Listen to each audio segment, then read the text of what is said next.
from my childhood, my mum wasn't an emotional, supportive mum. She had her own mental health, which we didn't know then what. Of course. We still don't know fully what it is now because it keeps changing. She's unstable still. But, you know, it's not, I have to take the blame off her because, you know, she had her own path that as a child I wasn't aware of. As an adult now, being through what I've been through, that could have been me. How mine and Marie's, she's gonna call Marie, mine and her relationship is never gonna be because she can't take accountability. Mine and my kids' relationships can always be because I took responsibility.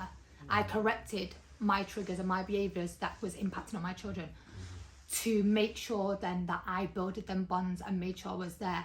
I was never a bad mother and I'm still not. I just was struggling with my mental health. My mother was a bad mother.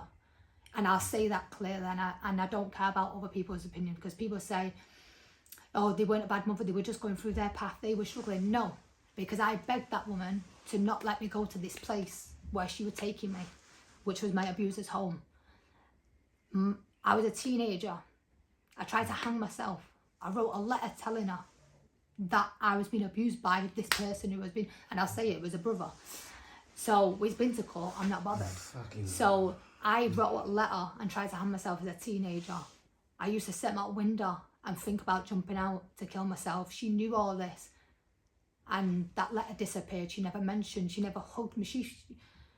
If I burst into my child's room as a teenager and they've wrote me a letter and they're hanging with a rope to the ceiling, I'm gonna hug my child and I'm gonna go mad and I'm gonna protect that child. She cleaned it all up and never mentioned it ever again and walked out, and I still had to go back to that house.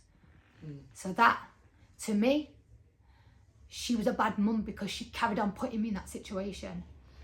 Then something come out in the family, which I can say a little bit. Some situation happened with another family member where it came out about this abuse that was happening to them. It weren't just me that it happened to. Was this like, sorry, when it came out, was this the same brother? Same person, yeah. The same person doing it? So, yeah, but I'm not going to say who. No, of course not. So, then my mother come up and this hurt that person who was being abused because they said to me, has anything happened to you? And I said, and I just looked at him and I was scared because of the reaction that I seen, the person who was being abused, my mother reacted in anger towards them, not in safety. So I seen that reaction. And then they come and ask me, was it happening to me? So I'm not going to say nothing. You've just been angry with that person. How do I feel safe to tell you? So I said no. And they went, and this hurts, because I know it hurts this person.